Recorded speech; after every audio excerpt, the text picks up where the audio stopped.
Tradisi pengusiran harimau di Samarkilang merupakan salah satu praktik adat yang dilakukan masyarakat lokal ketika terjadi konflik antara manusia dan harimau.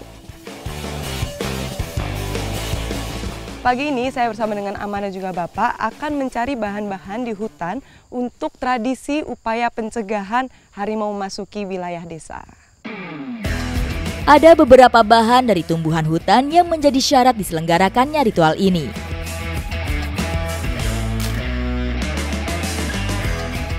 Nah, ini dia tumbuhan yang akan dipakai, namanya percos kalau di sini dibilangnya.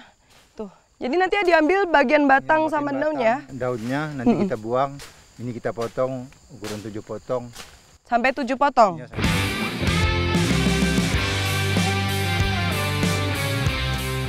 Akhirnya Ama menemukan salah satu bahan yang kami butuhkan untuk syarat ritual ini. Tanaman percos ini dipercaya dapat membuat hewan buas takut, makanya dipakainya 1 batang sampai tinggi. Cuman daunnya nggak akan, nanti daunnya dibuang ya, Ma ya.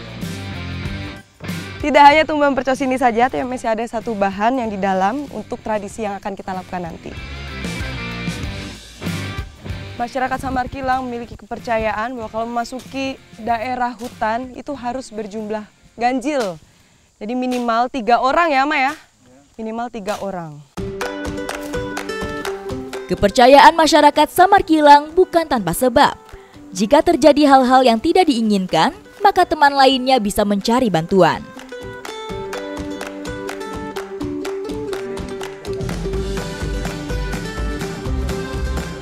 Ini namanya apa? lempuyang. Batang lempuyang ini memiliki aroma khas yang tidak disukai oleh hewan buas. Ini aromanya tuh mirip serai, tapi tidak sekuat serai. Tradisi pengusiran harimau biasanya dilakukan dengan cara-cara adat yang melibatkan tokoh masyarakat seperti tetua adat, imam, dan pawang harimau.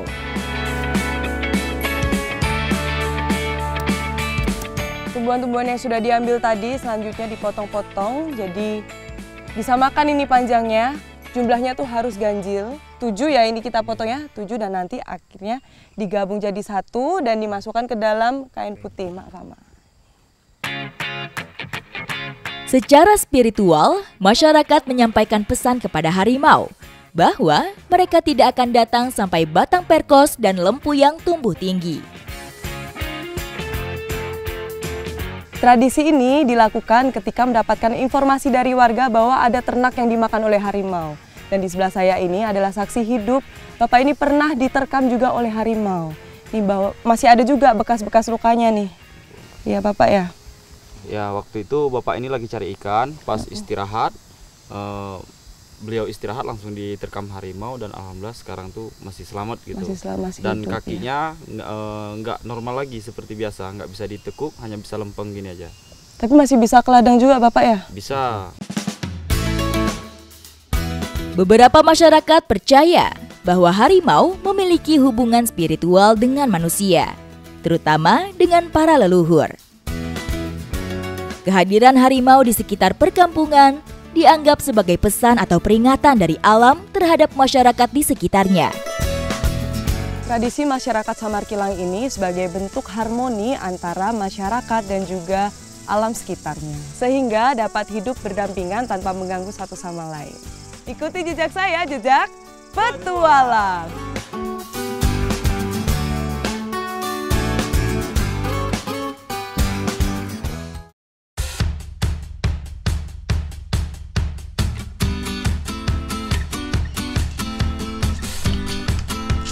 Bersama dengan ibu-ibu Samarkilang, sekarang saya sedang berada di hutan, mau mencari salah satu hasil alam.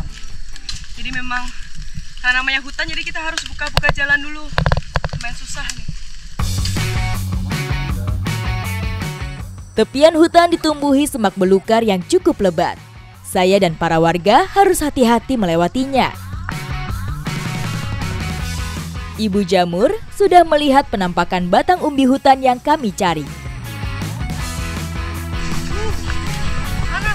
Depan ini ya? Kenapa, Naka? Lihat, ternyata tuh tumbuhannya tuh ada di situ. Dia menjalar di satu pohon. Nah, kita mau ke sana buat ambil. Nah, itu juga ada tuh nampak. Di sana juga ada. Hilangnya daun dari batang umbi hutan ini menjadi salah satu tanda tumbuhan ini sudah bisa dipanen.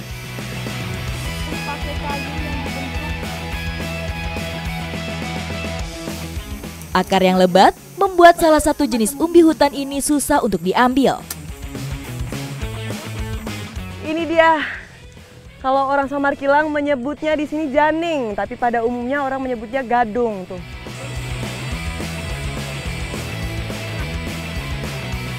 Nih besarnya tuh sampai bisa nutupin ke muka. Ini memang banyak dari dua tadi ya, dari 2 batang tuh bisa banyak janingnya.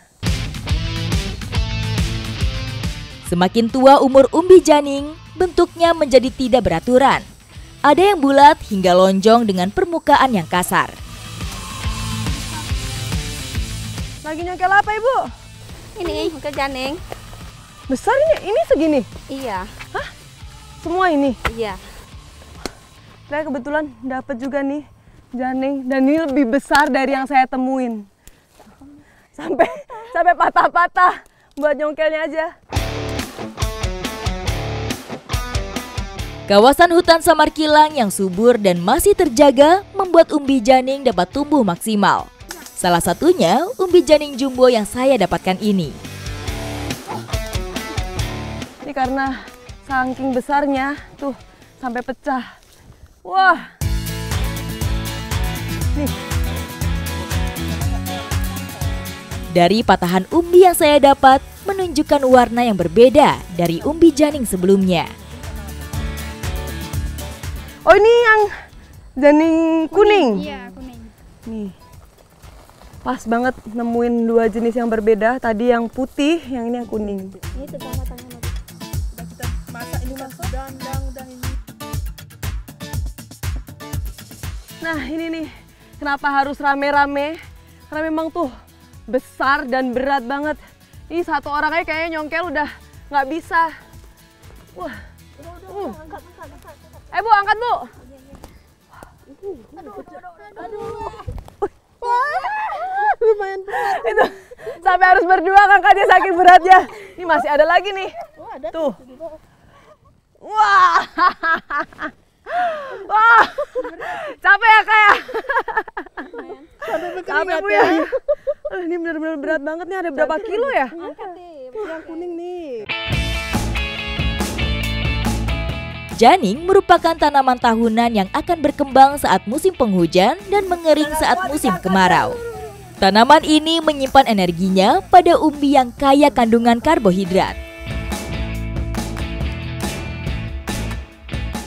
Janing ini merupakan salah satu umbi yang beracun, makanya nggak bisa langsung dimakan. Nah, masyarakat desa Samarkilang memiliki caranya sendiri untuk menghilangkan racunnya. Ibu, ini kita bawa ya, Bu ya?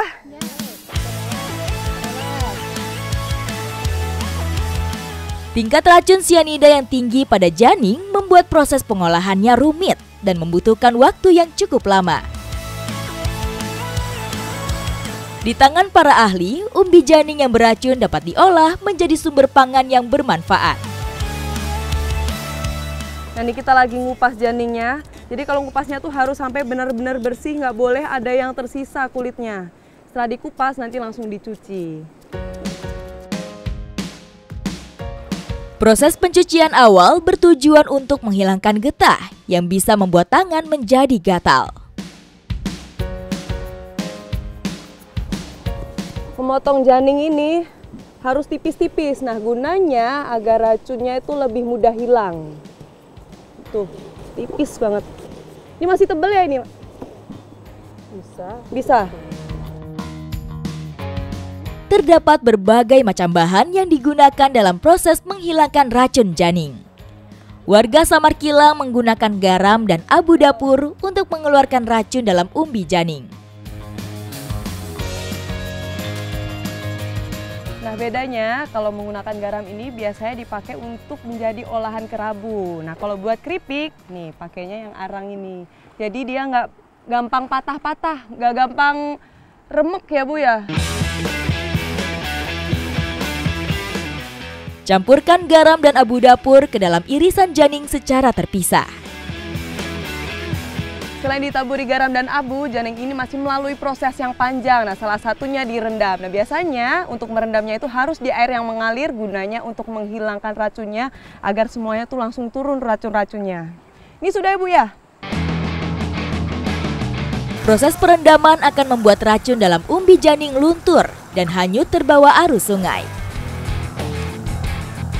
Janing yang sudah direndam beberapa hari akan berubah warna menjadi putih bersih. Warga Samarkilang mempunyai cara unik untuk mendeteksi sisa racun yang ada di dalam rendaman janing, yaitu dengan meneteskan air janing ke mata. Kok dia ada masih perih, berarti belum kita rendam lagi. Harus direndam lagi kalau masih perih. Gimana? Ini. Oh, enggak lagi, Enggak perih lagi. Enggak bisa. Enggak kan? Udah nggak perih ya? Enggak. Udah bisa dimasuk sini. Nah. Langsung kita masak. Ini yang udah direndam selama beberapa malam, ini udah siap buat diolah dan ternyata udah hilang racunnya. Udah bisa dimasak? Udah, ayo kita masak.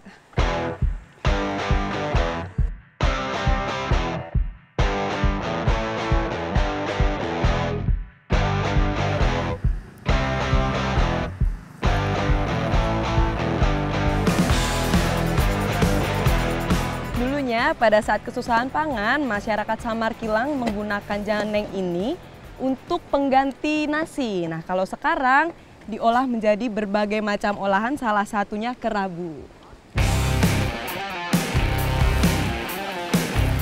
Janing yang direndam menggunakan garam akan membuat tekstur janing menjadi lembut dan mudah hancur. Janing kerabunya sudah jadi, biasanya biar lebih enak dan mantep tuh pakai parutan kelapa dan juga garam.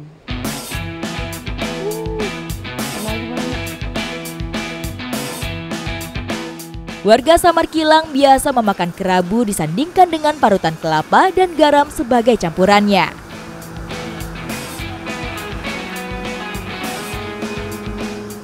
Janing kerabu ini rasanya sebenarnya kalau dimakan biasa itu hambar, tapi karena ada campuran dari kelapa dan garamnya jadi lebih gurih dan ada manis-manisnya.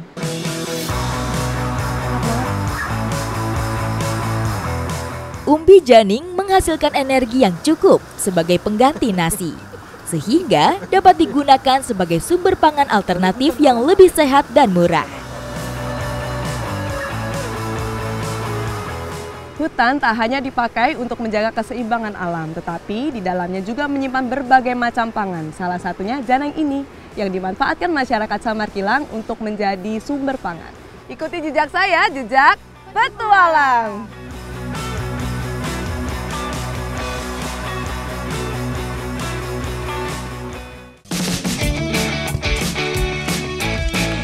Nah, ini dia penang hutan. Ini memang tumbuhan ini tuh susah dicari dan memiliki harga yang cukup tinggi.